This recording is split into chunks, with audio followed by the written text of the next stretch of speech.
Joey. I'm joined this week by Neil. Hi, Joey. By Dom. Hello there. And by Imogen. Hi, Joey.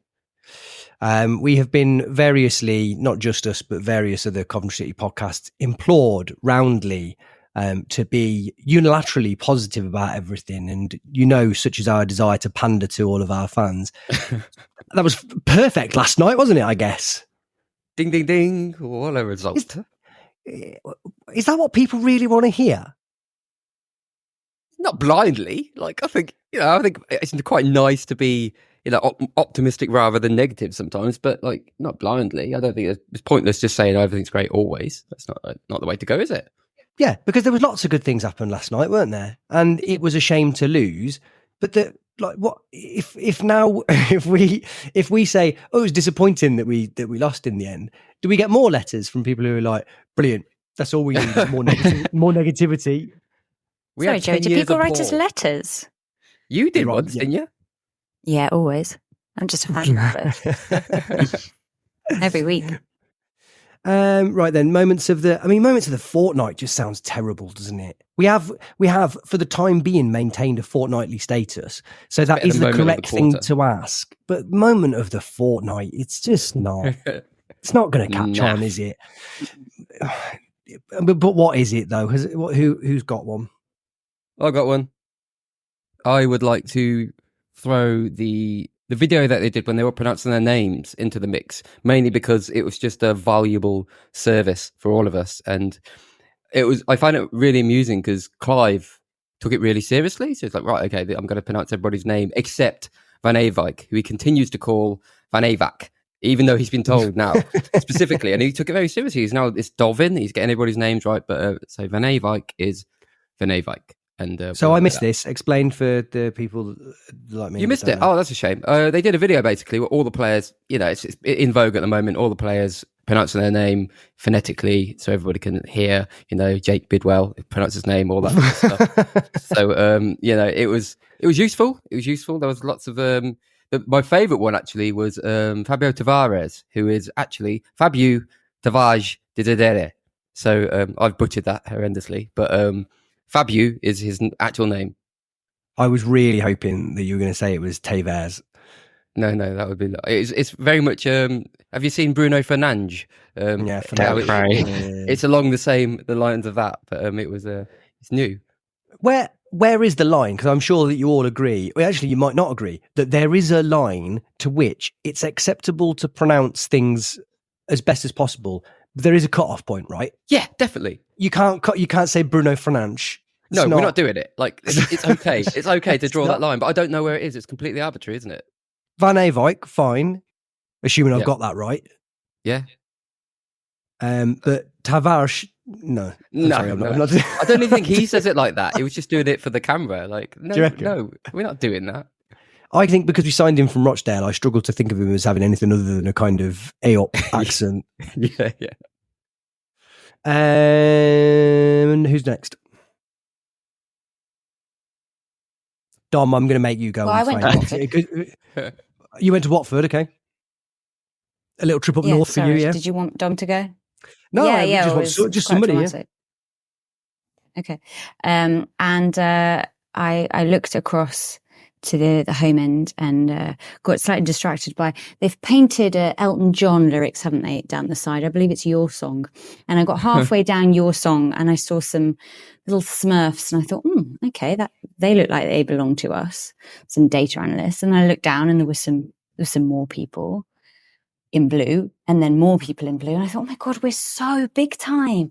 Look at all these staff that we've got. We're any moment now, we're going to be in the Prem. And then someone started the Doug King song and people started booing it.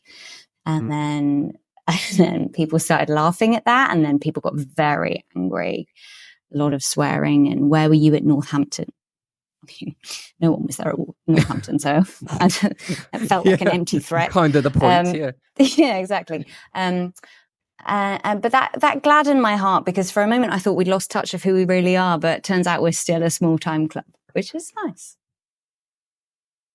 On the Doug booing, is I did think last night that had we have won last night, it would have been a great opportunity for the Doug lovers to have stuck it right back up the Doug haters. And then I remembered that neither of those groups exist. It's about 3 people at a football match and 3 people on the internet. Everyone else is just sort of like, well, I don't know, really. He's not really been in charge for long enough. And so we'll wait and see, I suppose. Well, there was a hint of sticking it back, though, because they played the song beforehand, before the match. And there was more clapping than usual in terms of people around the ground trying to, when they play the actual song. And, people seem to be trying to do that. So I think there's an element of, oi, come on about it. Like, it's no point, is there? It's the same as anything, though. It's not real, is it? Oh no, it's not real. It's not. It's vocal majority again. It's a handful of people in and away. How many people were there at Watford? 2,000 or so? Yeah, about that. And even of them, how many? It wasn't like the entire end. No, it was like, I don't know, 15 people. It's like do you know what I mean? People are like, "Oh my, how dare?" He's like, "This is they just might be 15 people that are pissed." You know, they're booing. More than likely.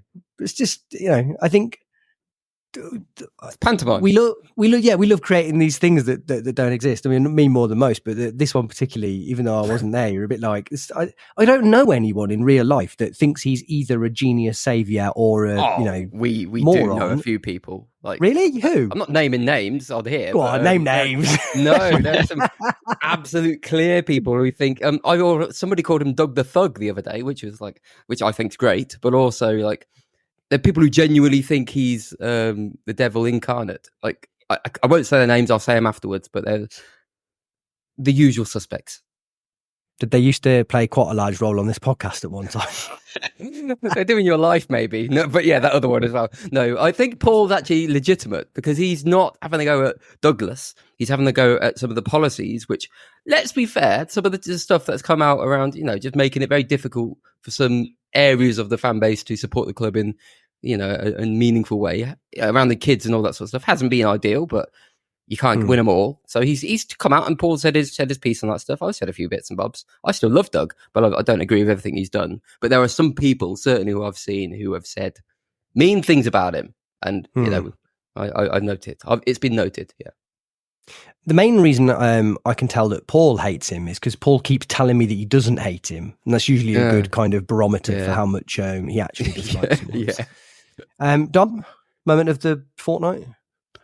I am going to go with something funny that I think happened during the Watford game as well, which was Joel Latibeaudiere getting a booking for time wasting in the first half for taking a throw in about the same amount of time we normally take a throw in because we never know how to take throw ins. Classic. I missed that. That's not bad. Okay, I like that quite a lot. Something similar happened last night. Kitchen got booked on the sidelines for kicking the ball away, but so nothing to do with him at all. He just kicked the ball away, got himself booked, and then he proceeded to applaud the ref at the same time. And I was like, are you actively trying to piss off Mark? Like, he already has a problem with you getting daft sendings off. And he's on the side of the pitch trying to get a second booking, having just got booked. I was like, okay, Kitchen, you're just trying to be involved now. Is it possible he's not the brightest spark without wanting to... Yeah, I didn't really first to say, but like... Is it possible that he's more of a doer than a thinker? The clap was outrageous, really. But, it would have served him right. Because was he sent off 3 times last season? It was 3, wasn't it? One of them was after a game, which I think is a bad time to get sent off. I think once the game's finished, you have very little impact on it. Then the other 2, I think, both of them are for needless second bookings, right? Sort of wild last man tackles, weren't they? Sort of make the choice, okay. And the choice was very much in his idea. I must stop this person, and I can't quite remember what that one that he got sent off at the end of the match. Like, initially, we thought he'd been throttled, hadn't he? But there was an element of him getting involved himself. He just got allowed to get really wound up. They played him like fiddle, didn't they? I think. Was it Sheffield Wednesday? It was, yeah. Yeah. Okay. Good on him. Well, look, I know that what I'm now going to attempt to describe as our bi-weekly moments isn't a competition, but I'm afraid you have all lost to what is very obviously the moment of the fortnight. Go on. the FIFA card reveal video on the club website. Primo content.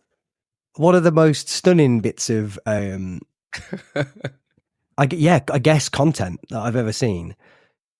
Neil, I mean, you share a similar feeling to me. I don't know whether you want to give your take on it. I think you know how I feel.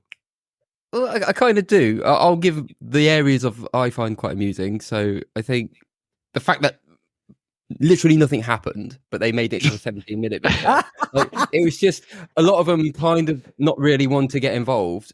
The only one who really wanted to get involved was our friend Fabio, who could only get involved once Tats had to go off for his English lesson halfway through, which is just absolutely simple. Let's keep that in. Yeah, that's a great moment. So Tats is asked to do it despite not speaking English for a start. Or, I mean, doing a valiant job, by the way, but certainly of a squad of 25 players, he's maybe not the absolute prime pick for a 17-minute content video which is ostensibly mainly about speaking, albeit that I can't remember anything that anyone said at any moment. No. It's one of the lowest words per minute video of any video I've ever seen that is intended to include a lot of words.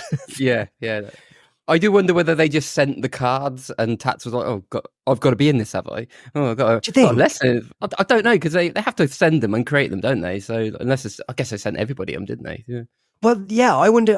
It's got to be the squad for me, because I don't know otherwise why you send in Rodriguez.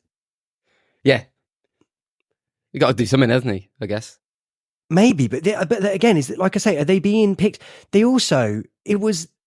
They should have at least give them their Mario Kart teams, because Ben Sheaf, 25, 26, stood there like it was his dad. Do you know what I mean? He was just like, this is not.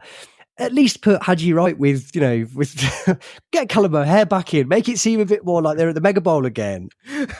Just was very like, we were talking. You know who would love that? Liam Kelly in the middle of that, just nodding away. You'd think Ben Wilson, come on, let's get let's get a joker in the pack. But we talked about this, didn't we? About the sort of the banality of the interviews that they did in pre-season. Is like these guys are terrific footballers and fine, upstanding young men.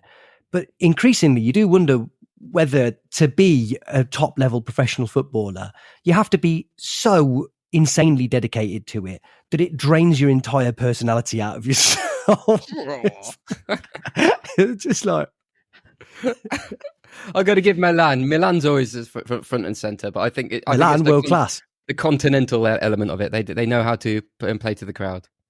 As you know, I love content like that the club put out. And when I saw it was 17 minutes, I was like, my cup runneth over here. This is going to be absolute gold. And then when I realised it was getting one, I had to keep checking how long it had been through and couldn't believe how little had passed, despite how long it felt. A bit like this section of the podcast, I imagine. And then by the time it finished, I was just staring at the screen thinking, I can't remember anything that happened in that video, apart from Brandon Thomas Asante being upset about his pace. Yeah. It was that was early on. That was very early on, because that's the only thing I remember, because I stopped watching after about 30 seconds. And I do remember that. You've missed out, admittedly, on nothing, but strangely on everything. I think it's got great numbers. I don't want to just, not that it's any kind of sort of metric, but I genuinely think they must have done. It's FIFA, isn't it? So no doubt that got loads of views. But I think, as far as content goes, let me just. Oh, I can't. Oh, don't get me wrong. I mean, it sounds like I'm slagging it. It's one of the best things I've watched this year. I'd give it an Oscar if there was an Oscar for branded, sort of synergized football content production. I think it wins it hands down. Oh dear. Right. Okay. So let's be positive about two amazing games. Jokes aside, no win, but quite a lot of reasons to be positive, right? Does anyone want to start with one? I mean, I don't want to be the person to start all the time, but I'll start because I got to say we played a Prem team again, and there were some thoughts last time around that if we played a Prem team, if they put anything else, some decent looking players on the team, they would basically destroy us. And to be honest with it, like throughout the match, even throughout the 90, and even when it come to the end where they brought in all the big guns, like I don't think they destroyed us. I think we had far more substance than they did in terms of, like, they had a lot of the ball, obviously, but that was kind of partly a game plan. You know, we weren't going to engage them as much as they were going to engage us. And I just think, you know, having played Wolves, Man United, Everton in inverted commas, and Spurs now in the space of a few months, and at no point in it, apart from the first half, I'd say, against Man United, have we really been... Would you say? Let's ignore that one. Yeah. But like 90 minutes of each of those, you know, you could even argue we didn't lose in 90 minutes yesterday, but let's not get into that. But we're competing, and not just competing as like a gritty team, you know, that you just putting everything on the line. You know, we're competing as a high energy team against these Premiership clubs, and with some real quality. And all the moments of substance yesterday, until like the 70th minute, really came through us. And it was, we lost, and it's crap, and I hate losing in that manner. But again, if we can just zoom out and look at it, it's another sign that we've got a lot going for us. So I was happy with what we did. I think, you know, there's a game plan. We attacked the game. Most players played well. I think, you know, some of the players didn't quite hit the heights that we thought they might do. I think Van Avermaet was probably not his greatest game for us, but, you know, he sets such great standards. But most of them stepped up, had a really good game, and there's lots of reasons to sort of be optimistic about what this team could sort of develop into this season. Did you all attend? Yeah, I attended. I had a ticket, but unfortunately I ended up not being able to go. Okay. Imogen is in and out. Imogen, were you there, or? I'll take that as you're reconnecting, and we'll pick you back up in a second. There was a load of Sky Sports did statistics before the game, and I was really, really quite surprised at what they told us, which is we are, by some distance, across most of the across almost all of the metrics, the most profligate team in the Championship at the moment.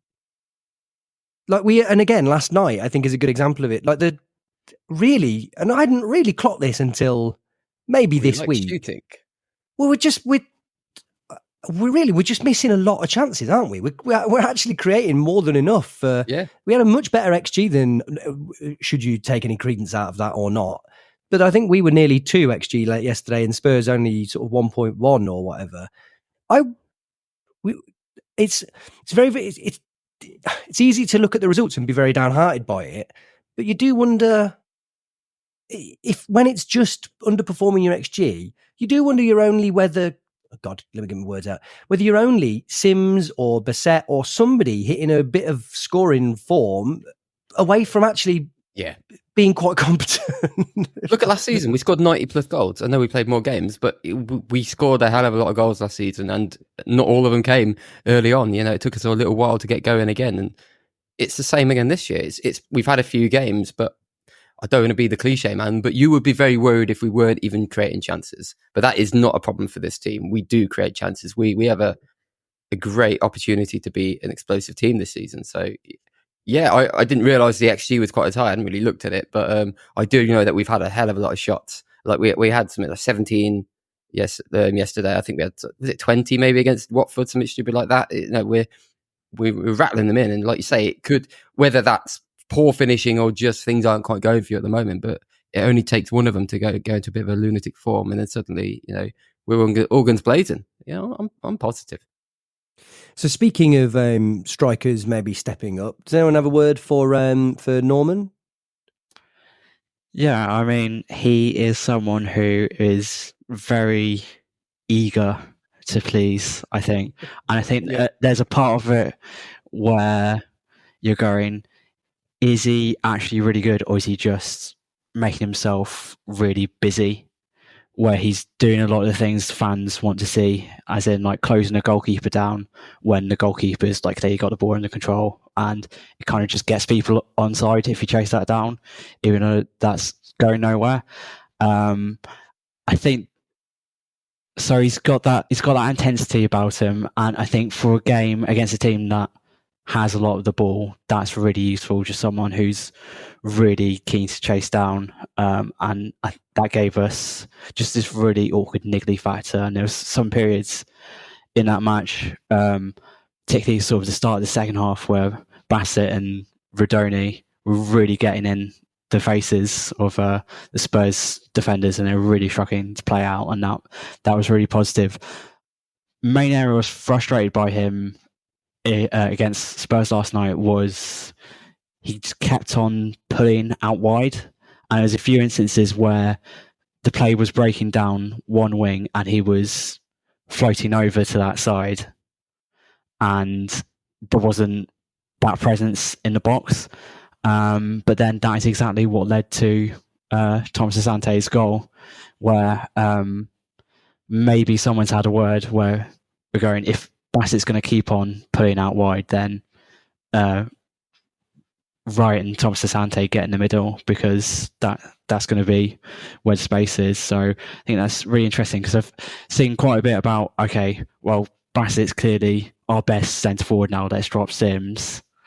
And I think the big difference between them is that Sims really wants to play between the width of the penalty area and getting the penalty area, and he's someone who, if there's crosses in the box, he's attacking them, whereas Bassett seems more about just closing down off the ball and trying to make runs in behind. It's a real rawness to his game. Some of the finishes he's attempted have been pretty wild.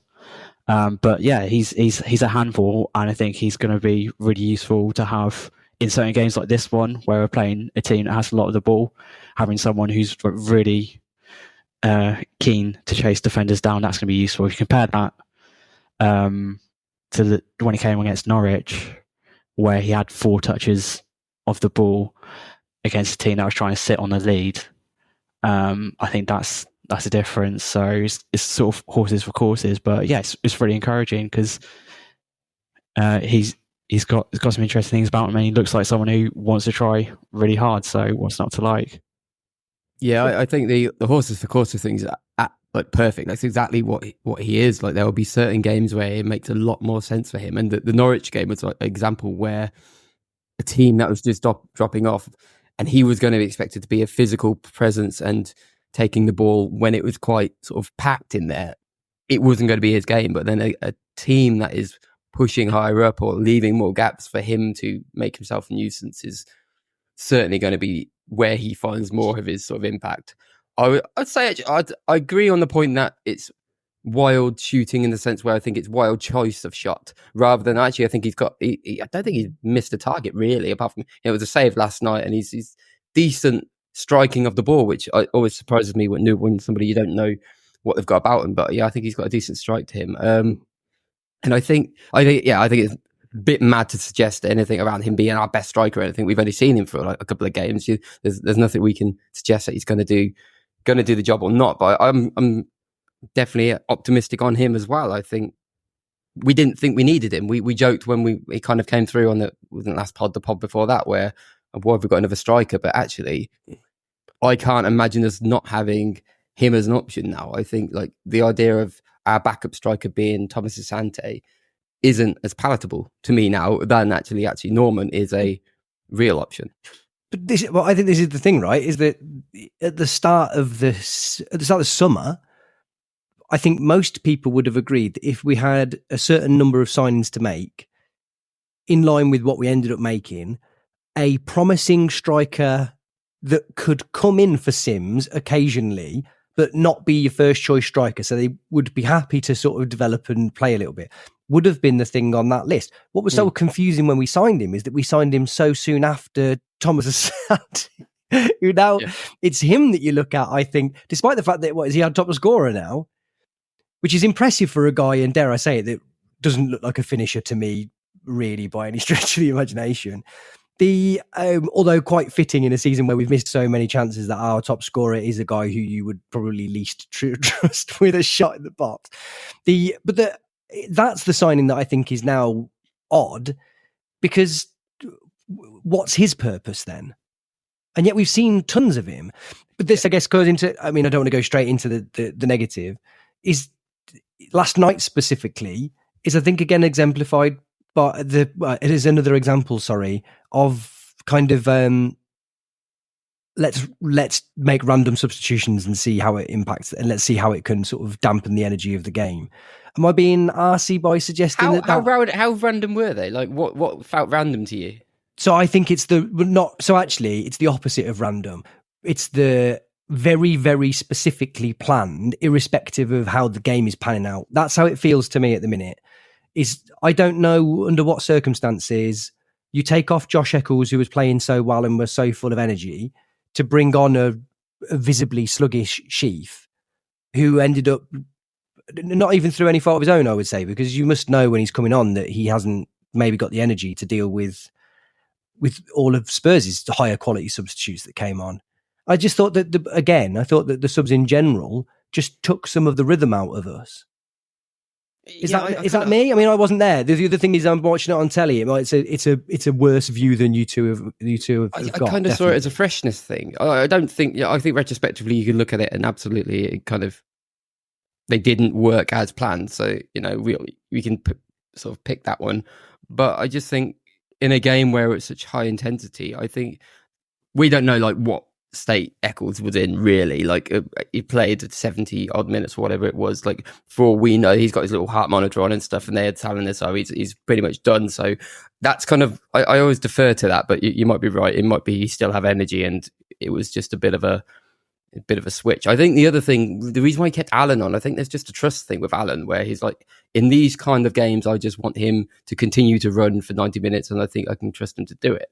So, I mean, I did defer a lot of what happened last night to fitness and freshness and just desperately trying to create a sort of 90-minute performance, whereas I just don't think you could have done that if you kept the players on the pitch for 90 minutes. But yeah, I don't have much more to say on that. That's kind of that was my take on it. At the time, I didn't have much of an issue with the subs. I think looking back at them, we can say Torp didn't really get into it or didn't sort of measure up to the speed of the game. Like say, Sheaf was very calm and relaxed with the ball, did all right with it. But then obviously the one key moment where he needed to be a bit better, he very much wasn't. Or the two times actually, he made a few errors. So yeah, probably didn't go quite to plan. But I would say the main thing for me is the subs that changed the game were the Spurs ones, I would suggest, and that's completely natural. I think I was really impressed with how occasionally you see a Premier League team, especially a higher end Premier League team, and you see players that you see every week, and then you see them in a different context like this, and you go, "Oh God, you're good." That's how I felt about Kulusevski, particularly, who just looked very, very, very unmanageable from the moment that he came on. And that's not even it's not a criticism of any COV player. You saw him do the exact things he always does, but you're just like, oh, you're really, really strong and good. Yeah. And I think that they brought Maddison and Son on and everything. It's own. There's a version of events where they always knew that they could just do 20 minutes of that and probably take us out of it. And so I think to some extent, the subs that we made were probably, I don't know how much difference they would have made, but they did seem to make a difference to me. I don't think I'd have really noticed it. Perhaps it's confirmation bias, but it does seem to be, am I alone in thinking that there is a bit of a theme of this season, that we get worse at the point where subs come on 55, 60 minutes?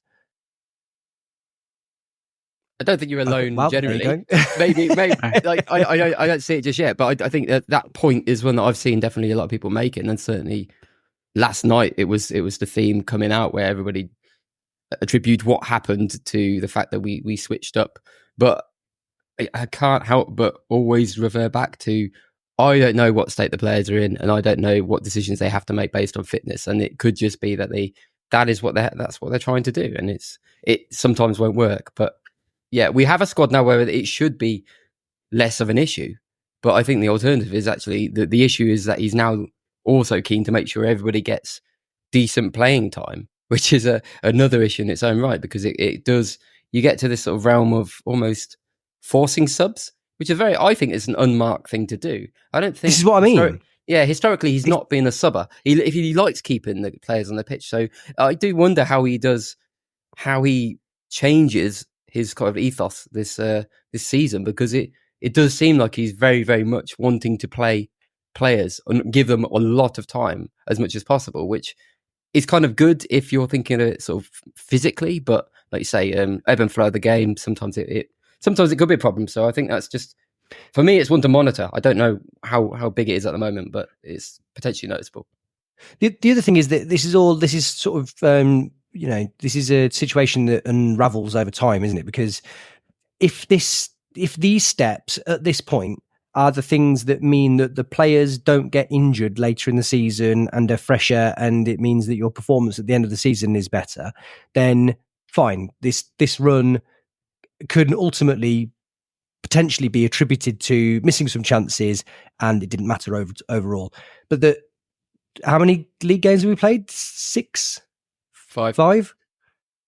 And have we won 1? 2? 1-1. Yeah, just the one. Won 1, yeah. So it's not. So there's. It could also be that it's just not a good. we have to wait. We have to wait and see, don't we? It could end up being that there's not much you can say about it now. But it is 5 games. It's not 2 games.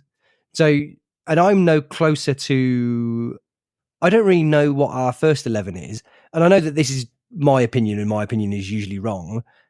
I just think a really good team has a first 11, as opposed. I don't think, unless you've got the luxury of kind of Man City millions, I'm not sure there's many squads that win leagues. Is there? Yeah, it's a tricky one. Because I think we might have to get used to the idea that I think Mark doesn't want, or he won't actually have a first 11 this year. I think there's a changing dynamic there where he is going to have different kind of teams. Like we've already seen, he just went Lamptey and Binks for a few games because of the certain style of game that we're going to play. And then last night, you could probably say there's an argument that Thomas and Binks is the strongest back two, but I think for different games, he has a completely different view on that. I thought you could argue for both of them last night that was one of the best in each of them have played. I know Thomas was very good all of last season, but I thought both of them really stood out as being really, really Thomas, a tank last night, I thought. Absolutely amazing. Just really looked really, really on top of every situation. I thought Tottenham's delivery looked very dangerous, and I couldn't tell whether it was that it was wayward and it flattered Binks and Thomas. But I'm just not sure that it can do over and over and over again, can it? I think that has to be positioning at some point. We'll give them that, I think, Yeah. So I thought they did terrifically well. What other positives do you want to pull out of Imogen? You started talking about Watford. I thought that we started really, really well against Watford, didn't we? Yeah, the first 45 was immense. Best we've played this season. I thought there was sexy football chants going on. We looked, when we were stretching the play and getting it down both wings, it looked phenomenal. And I thought Sims had his best game. It reminded me of the QPR away game last season where he finally came into his own. He just looked so commanding and impressive, and looked like the player that we haven't really seen that much of him this season. I don't think it was nice to see him back and getting a few more minutes, as you touched on last week, Joey, about him, or maybe the week before, about him having a bit more time on the pitch. And I think it did make a difference. And he's got such his idiosyncrasies when he's playing, you can just see that it's him straight away. The way that he arcs when he collects the ball, it's just, I really love watching him when he's in that kind of form. And I thought actually Wright looked decent as well, considering that he'd been playing on the other side of the world midweek. We looked really promising. It was a cohesive performance in a way that I think probably we continued throughout Tottenham. I think that was the more pleasing thing with the Tottenham game, is that we continued that level of performance into the second half, which we absolutely did not do at Watford. That was really disappointing. Before the game, having read Dom's blog, I understood that Watford were going to flood the midfield, and they didn't do that. And I thought, this guy, who reads his blog? But turns out he was right. Turns out he was right second half, because that's exactly what they did. And I don't know what happened, why it changed so quickly. It was before the substitutions, and the substitutions didn't help, but it was definitely before the substitutions, whether they just had a rocket up them at half time and they gone. Tom cleverly said that he got freaked out in the same way that Paul did. I was driving at 2:00, and I hit the read this text out loud button on my car, and it just said, "This is a message from Paul Knowles, 352." And it took me about 20 minutes to realise that what he was saying was, "Oh, I think it's 352." And that Tom cleverly said afterwards, didn't he, that apparently they saw the team sheet and assumed that Van Eyck was a right wing back, and they were like, "Hang on a second," and then they tried to. They changed what they were going to do, and then they watched the game started, and they were like, "No, I just second." But we did that. We were looking at it, going, "Oh no, he's playing for. Where is he playing? He was playing everywhere. I mean, the poor man must have been exhausted by the end because he was zipping up and down that wing." But yeah, they'd worked it out. Do you not think it's crackers again, though, that we've spent all summer recruiting squad players, that it's 5 games in and we're playing one man in 11 positions? Yes, yes, it is. It's insane. Did you see their tactical? Go on. Incredible delay on this call. So sorry, I think it's me. It's always me. It's always you. Dare I speak? Their tactical keeper. Which is just the most brazen thing you can ever imagine. Like, was it Wolves? Wolves did something similar, didn't they? It's just like, it's so obvious because the Wolves, when he kind of tried to sort of pretend he was injured, this guy just sat down and then just pointed to the manager again. Everybody go and have a chat with him. It's like, this is outrageous. You can't do this. And it's just like, and they're all going to have a chat, and he got his iPads out, and it just, I don't know. There needs to be some punishment. There needs to be some sort of, you can't do that. That's just not on. How do you feel about iPads on the touchline, Neil? I have never had a strong feeling towards that as a general thing. Depends what they're doing on them, I guess. Like, there's just still, for me, even in 2024, this kind of sort of very old man distrust of technology near football. These men with their silly machines. What are they doing? They're just drawing on pen. Paint, that says my age, doesn't it? I just like the idea of Adi Vivash getting, the reason that he's departed is because someone else has brought an iPad and he just smashed it over his knee and been like, "Come on, get the ball out." Not this shit. Yeah, I mean that was egregious, Neil. Use of fake goalkeepering again, but no, that's what will happen. So yeah, you think it was Imogen? You think it was just that they switched up second half and again sort of overran the midfield in the Taylor's oldest time that's happening this season? Yeah. Yeah, I mean, but we did have we had some really strong opportunities to take it to 2-0. We hit the post at one point. Rodoni had one that whistled past, and then there was a bizarre moment where Bassett was gonna come on, and then he never did. Yeah. And then he put his bib back on, and he looked like he was having a strop, and it was bizarre. I don't really know what was going on there or why they didn't bring him on. Perhaps Mark was blinded by the sun. He was really troubled by the sun. Had his hand up to his brow. At one point, both hands went up to his brow. Refused to put on a cap. And that made me think, why do they never wear sunglasses? I've never seen a manager in sunnies, not even an Italian one. Why is that? They can't have brollies, they can't have sunglasses. You're not allowed to protect yourself from the elements at all, apparently. So. Well, someone should tell them it's 2024. UV is dangerous. You're right about the sunglasses, but it does seem like a faux pas. It seems like a faux pas, doesn't it? That there's some sort of headline waiting to happen. Do you know what I mean? Yeah. Yeah. A Tony Pulis cap is fine, but a sunglass, absolutely not. I know what Mark's headline would be. If you come up with a brilliant, it'll be without a shadow. And that would be his Very good, Neil. He'd love that.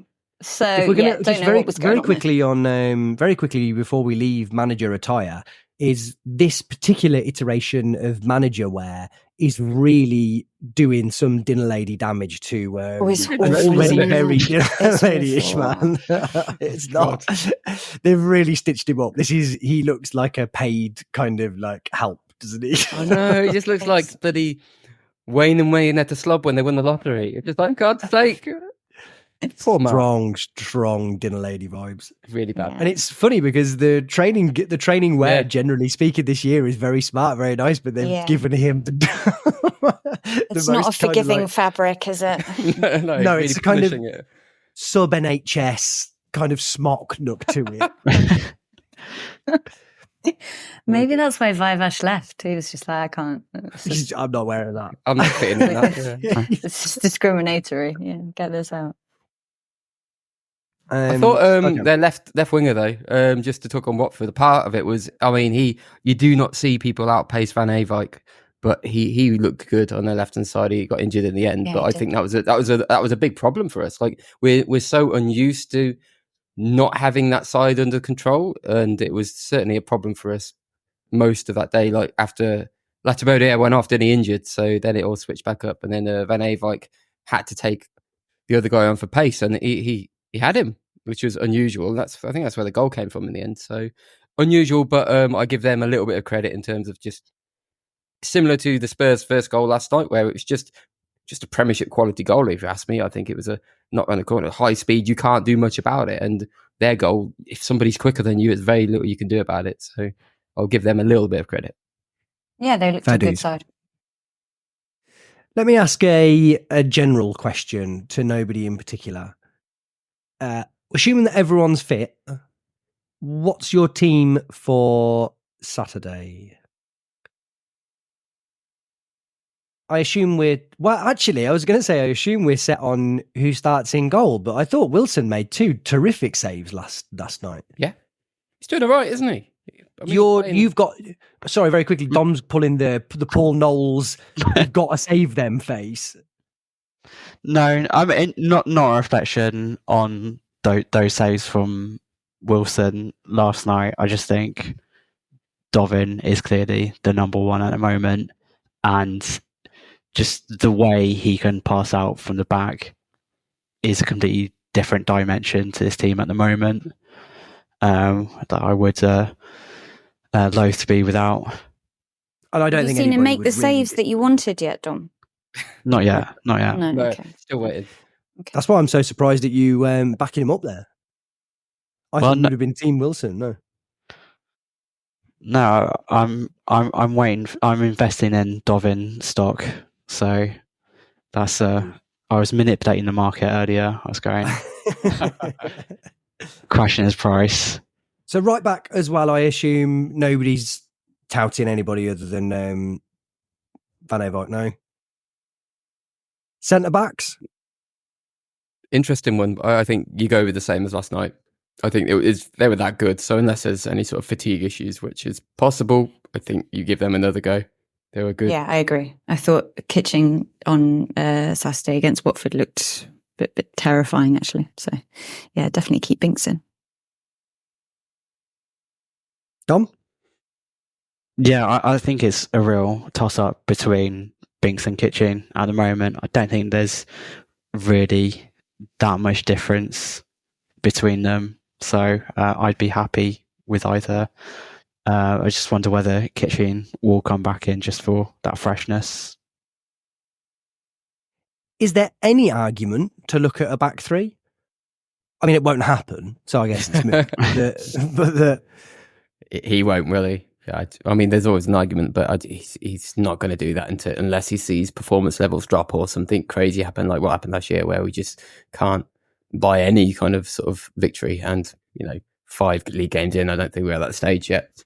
we also haven't got enough centre backs, have we? As in, we can put a 3 out, but then as soon as one of them gets injured, you're then down to your last 3 centre backs. So I guess if you then start to base your season on a back 3 with a squad of 4 centre backs, you're playing yourself into a corner. A tasty one, left back. Jake again. Although a good game last night, and I think he's kind of got the jersey, but no issue with De Silva. I think he looked neat enough. He always looks neat enough, really. Apart from that Preston game last season, he's a tidy player. But I'm happy with what Bidwell gives us. Yeah, me too. There's quite a lot of chat about Bidwell's lack of pace, but I actually think I don't think he's a fast player, but I think he's pretty good positionally, and I wouldn't necessarily swap out him for De Silva just purely on the fact that De Silva's speedier. On Bidwell, if I was Bidwell, I'd have had a strong word with Hadji Wright last night that I don't claim that headed assist because you can't hit a ball first time. Because I thought that was it. I thought that there wasn't enough made for me about the fact that Bidwell got that so right. I don't think that was super easy to do. I think you had to see that early, understand. Like, I think the keeper can get that. I think his head to take it past the keeper was fantastic. What are we talking about? Wright's that incredible, admittedly unbelievable block from Ben Davies where he comes out. Oh, the one on line. Yeah. Okay. So Yeah. Bidwell getting up there. Yeah. But I think there's a couple, and this happened a couple of times in the game, but this was the most noticeable one. I think Wright can be more decisive there and just hit that earlier, and I think it's a goal. He should score, definitely. I think that, admittedly, it may well be that Davis gets there anyway because it is just outstanding what he does. But like I say, if I'm Bidwell and I've created that chance, I know it's there to be created, but I think it's tougher than it looked to get there. And then for Wright, I'd be like, that's, you've messed me right up. Did anybody think it was another, like, well, I'm going to use a Schumacher reference. I assume you kind of know what that is, but like, did anybody think that's what had happened? I thought he just completely cleaned Bidwell out, but I looked at it again and it's just collided with each other, didn't they? As in the defender and the... Yeah, he collided with his own player. And I was incredulous. I was like, right, even if he hasn't scored, you got to be sending him off. And then I looked at it again afterwards and it was definitely not that. So I should be a referee. I got a text from Paul that said, should the keeper have gone? And I was like, when? It's mad, isn't it? Like we spoke about the difference between watching it on telly and watching it in the ground. And like from the ground, maybe the hoopla brings, I don't know, the fury. And it was just a collision at high speed. So it's like, oh God, what's happened here? And because I'm quite far back from that angle, I was like, he's literally kneed him in the head there. I was absolutely furious. And then you look at it and it's completely innocuous. So yeah, but it kind of helps with the atmosphere. So that's fine. True. I think, and again, I haven't been to as many games this season as you guys have, but I would be tempted for De Silva, especially on Saturday. I just wonder whether that extra Welsh. kind of, I just wonder whether that extra thrust. I just wonder whether that kind of He might do, yeah. I guess, and this is a bit of the thing. I guess this is why we didn't get a new left back, because we've got 2 6 out of 10 left backs, haven't we? There's not really much to call between them, is there? It's somewhat arbitrary, I suppose, isn't it? Which one you go for? Does ex-team Bidwell, does that count? Is that a thing? Do we worry? Does Mark even care about that sort of stuff? I don't know. I would not have thought so. I suppose the only thing with Swansea is that they're another team who absolutely love having the ball. So I wonder if you can play a team that's a lot more similar to the one they played on Wednesday night, saving for whoever's absolutely ran himself into the ground.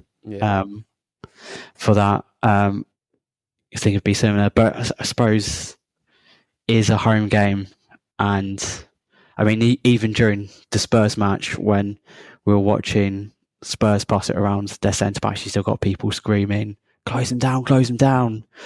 That there's still that little bit of still that pressure that comes with home games where you can't be completely passive. But it's a really good opportunity, I think, on Saturday to just play quite similarly to what we did on Wednesday, but against a team which is hopefully not as good as Spurs in terms of producing moments out of nothing. So let's get into the meatier bits of this team then. So 3 midfielders. 2 of them pick themselves, I think, after Radoni plays again. I just think he's really found his feet this season. And also because he came off, but he had a great game. Eccles, I think, is the other one. I think he's back in the team. And then it's a matter of availability and fitness, like he's talking about. Sheaf is having a bit of a knock, so who knows whether he's injured again or not. But those are the 2 I know of and the ones I'd put in. Can I talk about Radoni for a second? So this isn't a criticism, although that's what you'd say before you start criticising someone. I don't think he's anywhere near what I think his capability is. That's good though, isn't it? That's good because I think he's been good. And if he's nowhere near close, but I think I think he's been fine. Oh no, I think he's been fine.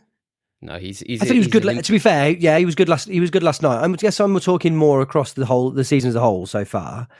I was talking to Paul the other night, and my feeling of him is that I wonder whether he's a player that, if he's doing exactly what he wants in the way that he wants with the players around him that he wants, he can look amazing. And I'm thinking Mason Mount here.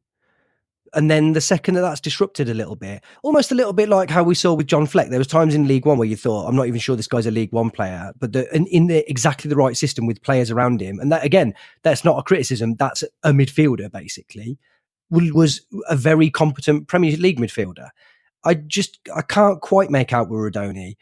I almost wondered whether we've signed him to be a big part of the sort of passing team that Robbins really wants us to be, but he hasn't really got people around him that were able to pass and move in the same way that he is. And so I'm not sure he's doing what I think he can probably do very, very well to the level that he can.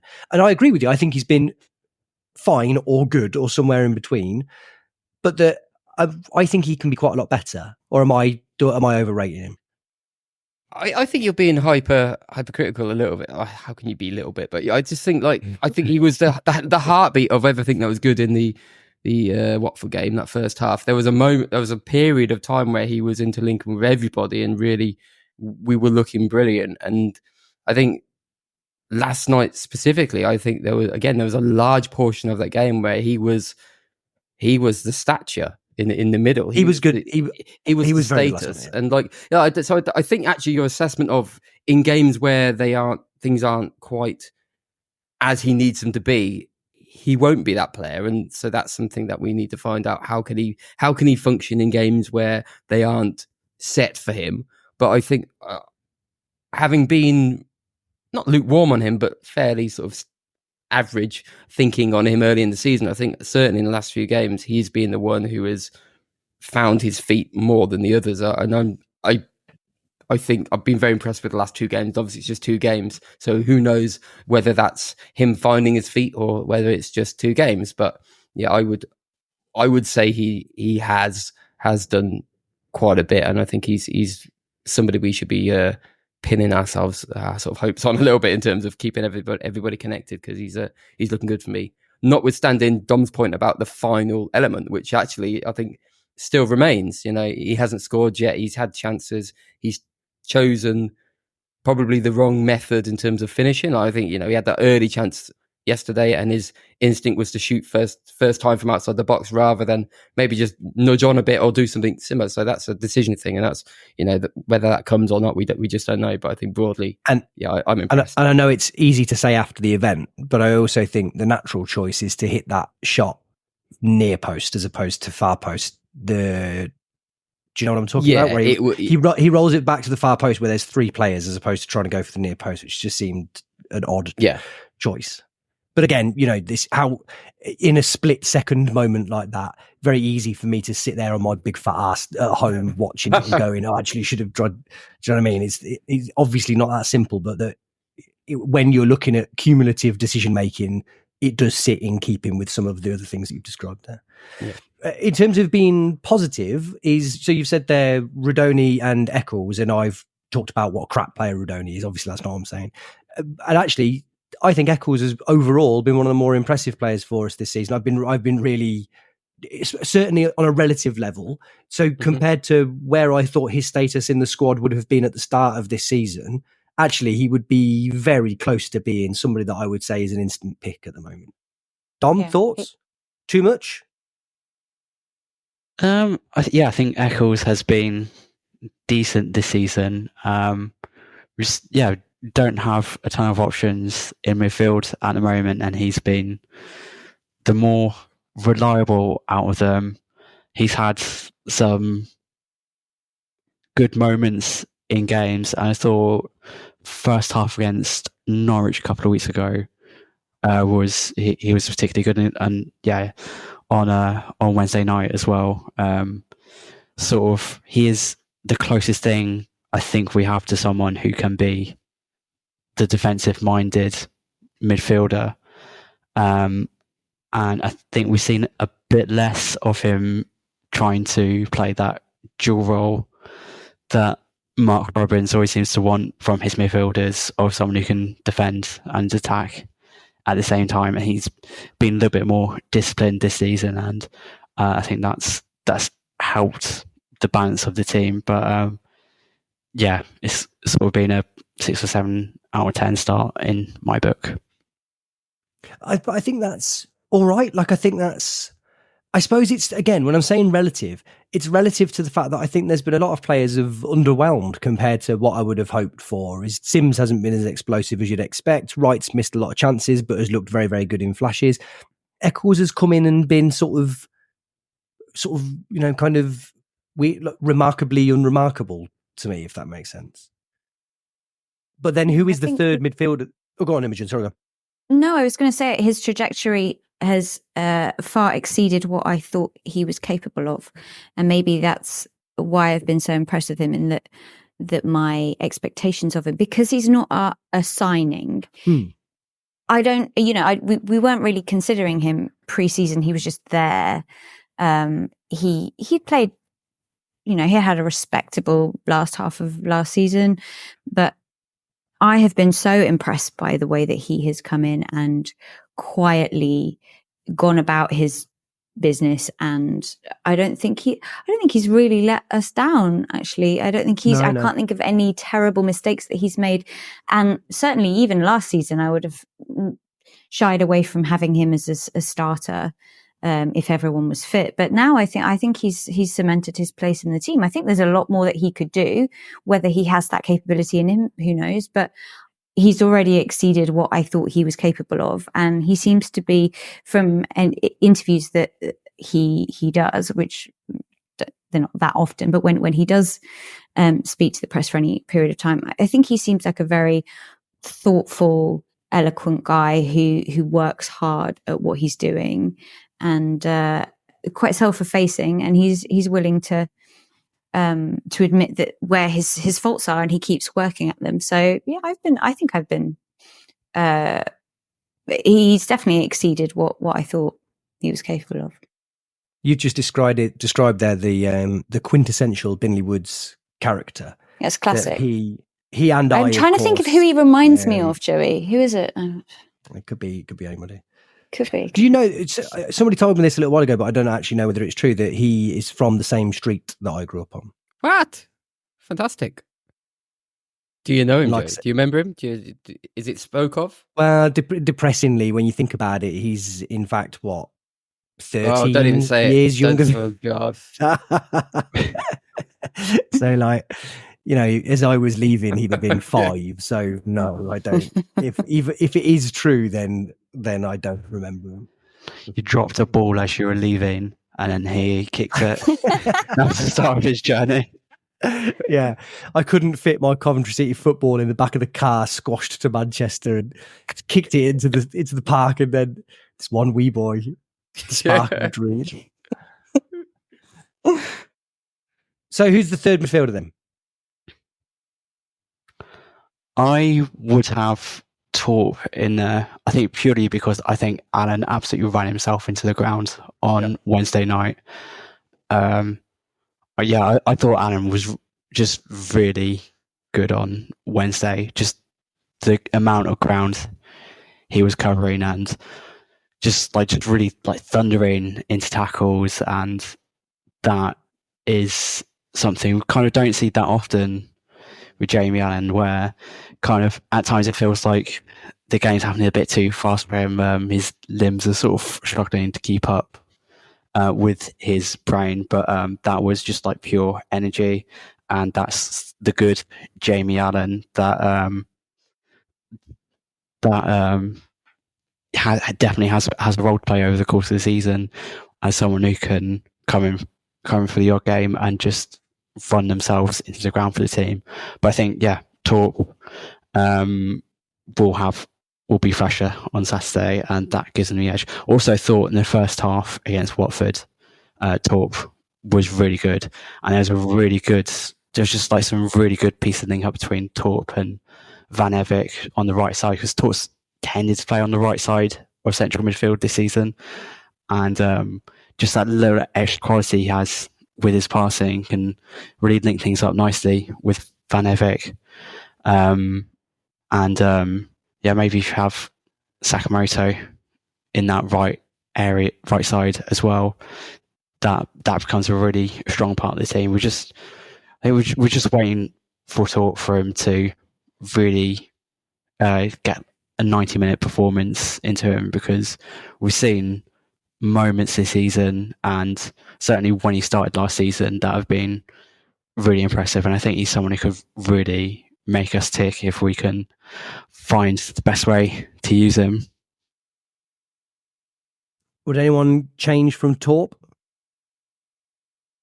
No, I don't think so. I think Sheaf is the one where it, like, icing your ankle could mean anything. Could mean you took a little knock and actually absolutely fine.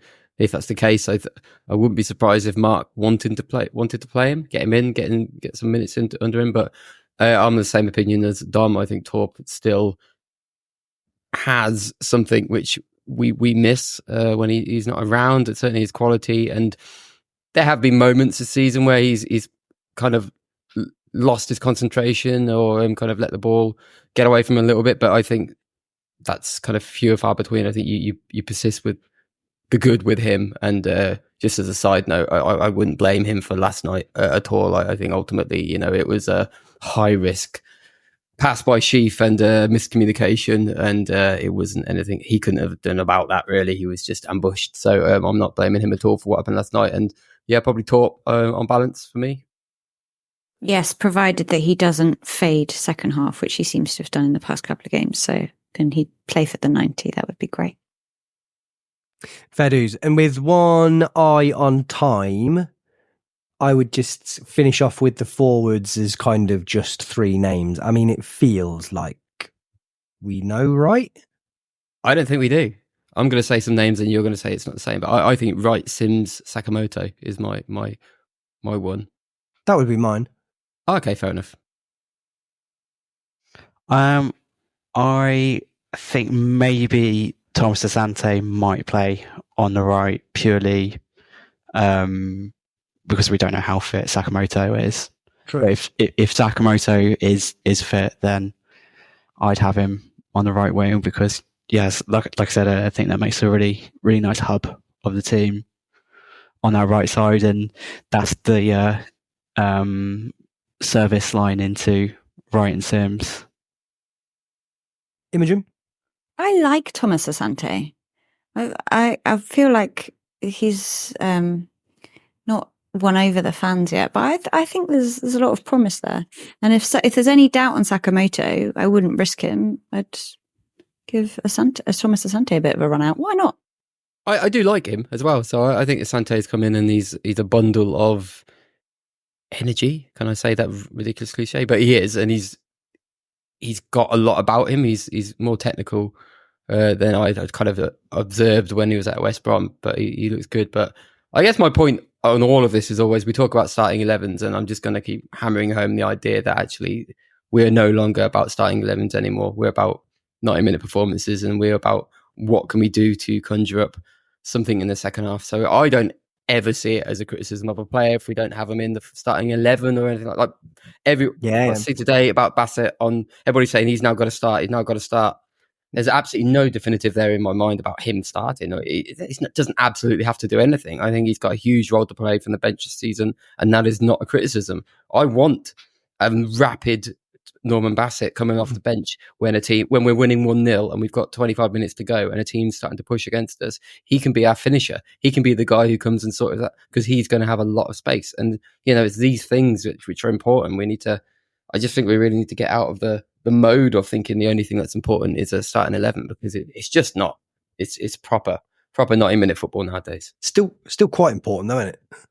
Always important, Joey, but not important about crying about. I was so there was a lot of crying about the Watford team beforehand, just because it wasn't the team that people expected.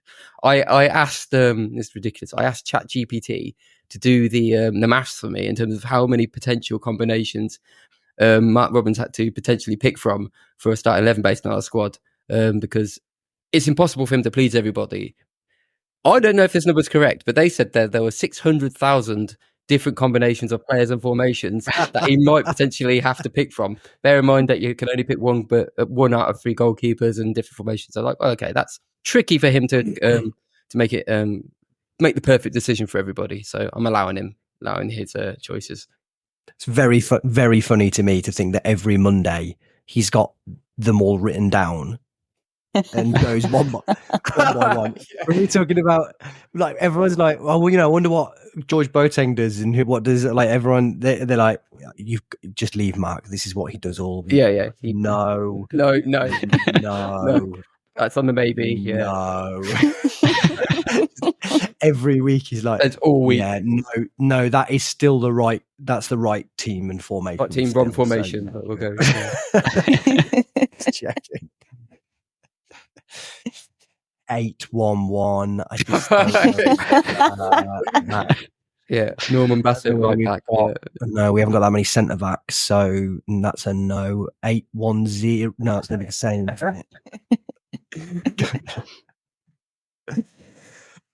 Okay. Well, there you go. That's that, isn't it? That is that. Can't argue that that's not that. It is that, isn't it? Definitively. Very much that. Who wants to plug whatever they've got to plug? Dom, I'm looking particularly square. Okay, yeah. Well, look how much, I know how much you don't want to do it, but it's you should. Yeah. Well, there's sidewayssammy.com still if you want to read previews and wraps and player reviews on a regular basis.